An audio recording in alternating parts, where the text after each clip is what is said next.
Yeah.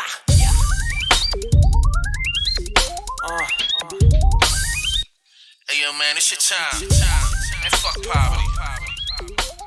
Get this money, man. What the fuck you gotta do, you know what I'm saying? What's up, everybody? Welcome to the Phil and Leroy, the Judgmental Podcast. I'm Leroy, no Philip this week. And let's get into it. So we going to Tampa, Florida, where Juming Lee, I think that's how you pronounce his name. I'm sorry if I got it pronounced wrong. A chemistry student was caught on a neighbor's hidden camera allegedly injecting an opioid chemical agent underneath his upstairs neighbor's doors. So Juming lived downstairs, and I guess he felt his neighbors was making a lot of noise, so he started injecting chemicals into his house, into their condo. I'm sorry, it was a condo. So here's the report. Now to a bizarre and disturbing story involving a Bay Area couple who caught their neighbor on camera allegedly injecting something into their front door. They believe the substance may have made their baby sick. That neighbor is now facing charges. News Channel 8's Trevor Sohaki joins us to tell us what hazmat teams found. Trevor, I see this video and I cannot even believe what I'm seeing. It is pretty stunning, Jen. And a Tampa police affidavit said that syringe contained both methadone. Trevor looks like Macaulay Culkin's brother that's on the HBO show Succession. Is that the name of it, Succession? I don't know his name. I know he's Macaulay Culkin's brother. I don't know his name, but they kind of favor here. And hydrocodone. Now, those are both opioid pain medications, but the couple here said that they're still worried their baby might see some lasting side effects. I wish no one else has to go through what we went through. When his 10-month-old baby started vomiting and he smelled chemicals around his condo, Umar Abdullah said he had to do something. Then I actually double-checked. I started sniffing that place like a dog. He said he changed his water heater, called the fire department, still nothing. Then he said he thought about his downstairs neighbor, Juming Lee, who kept complaining about noises from upstairs. Even during war, the worst enemy. Why would they just automatically think about him? And what in the world water heater will have chemicals in it? I don't know. Is do not attack the opponent, the other party, with chemicals. He installed a hidden camera, and lo and behold, he caught Lee appearing to fill a syringe with liquid and injecting it under his door. The first thing that came to my mind, my daughter and my wife, they need to be safe. Lee was arrested and charged with multiple felonies, including possession of a controlled substance and burglary. Are you worried your daughter is going to have... He's a chemistry student. Would they have those type of chemicals in the lab?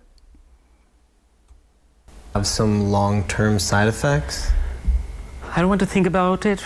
Hillsborough County's arrest record lists Lee as a student at USF. The school told 8 on Your Side he was a chemistry PhD student, but is no longer enrolled there. In a statement to 8 on Your Side, Lee... That man meant business, boy. He really wanted them out of there. Look at him. His attorney said that Lee pled not guilty, and all the facts will come out in due course of time. Not guilty? You on camera putting... you on camera with a needle putting it in the doorway. So how are you not guilty? What are you doing then? A neighbor who's seemingly a regular guy, he was coming and harming us with chemical. And that was very scary for us. And Lee was released on bond. His next hearing is December 5th. He's also facing other lawsuits from Umar over domestic violence, as well as his condo association for breach of contract. Jen? Well, this is terrifying, and I think a lot of people who live in a group setting like that are thinking, what are my neighbors capable of? Has Umar said what his family is doing now? Are they still living at their condo? Well, believe it or not, they are still living there. Umar said that they're looking for other places, but it's so difficult to find housing right now, especially the kind of housing that they are looking for. Jen? Yeah, it was a nice place, a nice condo. Trevor Sohaki reporting live from Tampa for us tonight. Thank you. Yeah, that's crazy. Florida strikes again. Here we go. We got a guy on camera and putting a needle through the family's doorway, and he's going to say he's not guilty. Come on now. What were you doing then? You're on camera. That's crazy. So the next report, we going to Cobb County, Georgia. See, you didn't tell me that Judge Hackett was groped on. Cobb County, Georgia, TV Judge Glenda Hatchett, who was groped by a Georgia sheriff, said justice was served by his guilty plea, but the incident had led her into a deep depression. So the Dawn sheriff groped this woman. Here's the report. If you are just joining us, a Georgia sheriff pleaded guilty today of sexually assaulting television judge Glenda Hatchett. Bleckley County Sheriff Chris Coody resigned his position effective immediately. Coody? Sheriff Coody? No, I'm not laughing at the incident. I'm laughing at his name. His name is Coody. Immediately, he was accused of groping Hatchett at a Georgia Sheriff's Association event last year. So Channel 2's Karen Greer with us now in studio. And Karen, you talked with Judge Hatchett exclusively about this ordeal. Yes, she left the courthouse and came right here to our studios to discuss just how hard this has been for her these last 20 months. Judge Glenda Hatchett is the star of a reality courtroom show. She represented the family of Philando Castile, a black driver shot and killed by police in a highly publicized lawsuit. But is she still on television? I don't know. Today, she was on the other side of the courtroom pleading for justice for herself.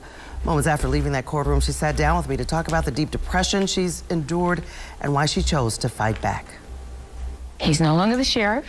He's on probation for 12 months, $500 fine, 40 hours of community service, and he didn't get first offender treatment, which I am most pleased about. So he will always have this on his record. As well he should. He's an old man. Justice. Justice.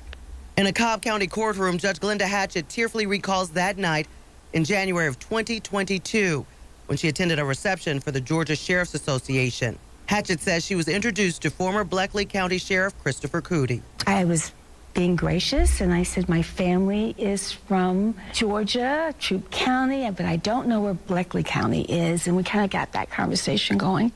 And he poked me. It's in the heart of Georgia, right? And I did not take offense to that, but then he was drunk. He grabbed my breast, was squeezing on my breast, and rubbing my breast. That's when she said U.S. Marshal and former DeKalb County Sheriff Thomas Brown forcibly removed Coody's hand from her breast. I was stunned. I was angry at myself because I'm like, why didn't I slap him? Why didn't I kick him? But Karen, I was just in that moment. He was drunk, and that's his thing. He been doing stuff like that to women like that. I'm surprised that those women that work with him and didn't come to her aid and say, like, yeah, he did it to me too, because that's his thing. He been groping up on women for years when he get drunk, because that's just blatant to just walk up to somebody you don't even know and do that to. Drunk and an asshole, the perfect combination. I was just frozen. So you immediately filed charges? I did the next day. I thought, okay, I'm a strong woman. I'm a strong black woman. I can handle this. I got this. This brought me to my knees. I don't know how else to describe it to you. It's just to feel that powerless and not having any control over somebody who would do something so horrific and demeaning to you. How dare he do that to me? How dare he treat me like that? And Hatchett says she is still in counseling and probably will be for the rest of her life.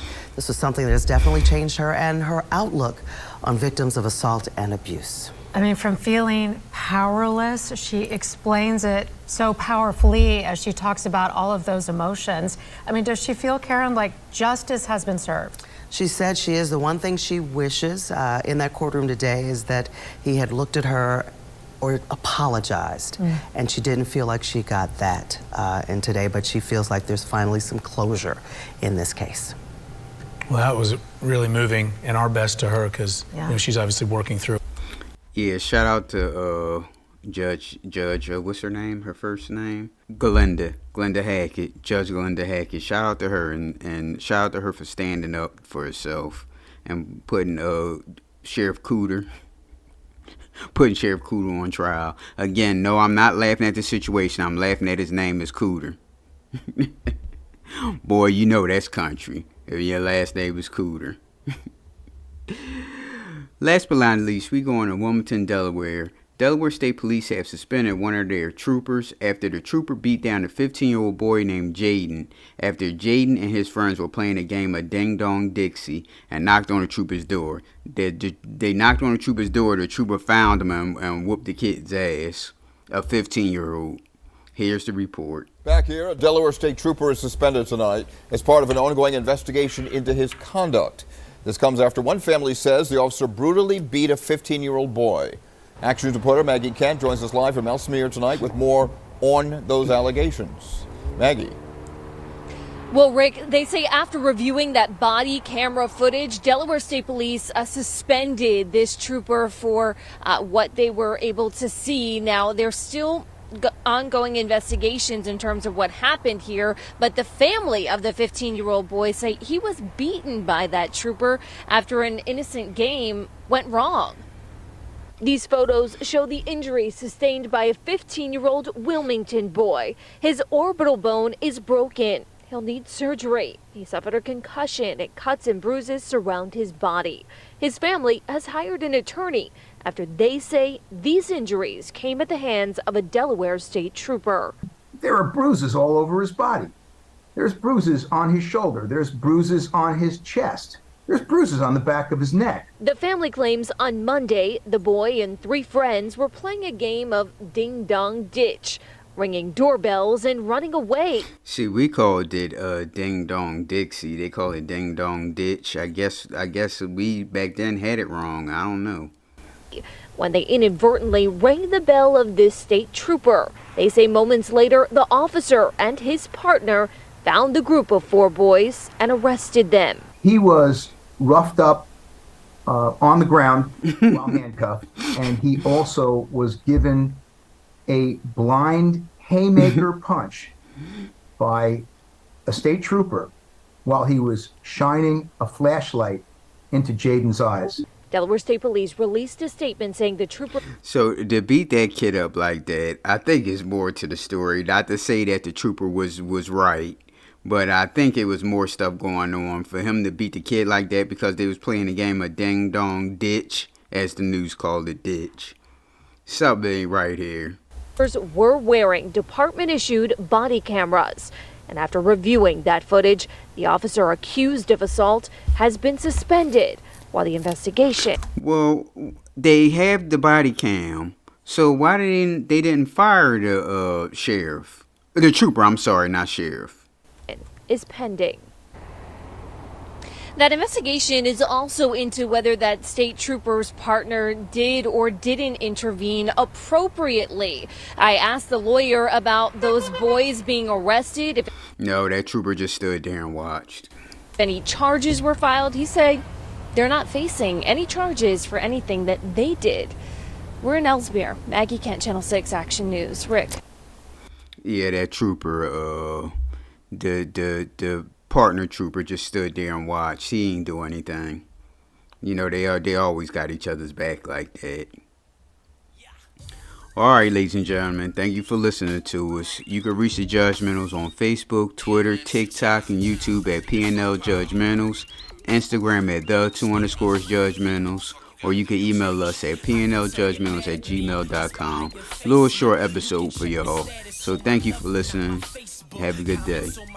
That's why I stay on the low. Most of y'all is associates, so I be on my dolo.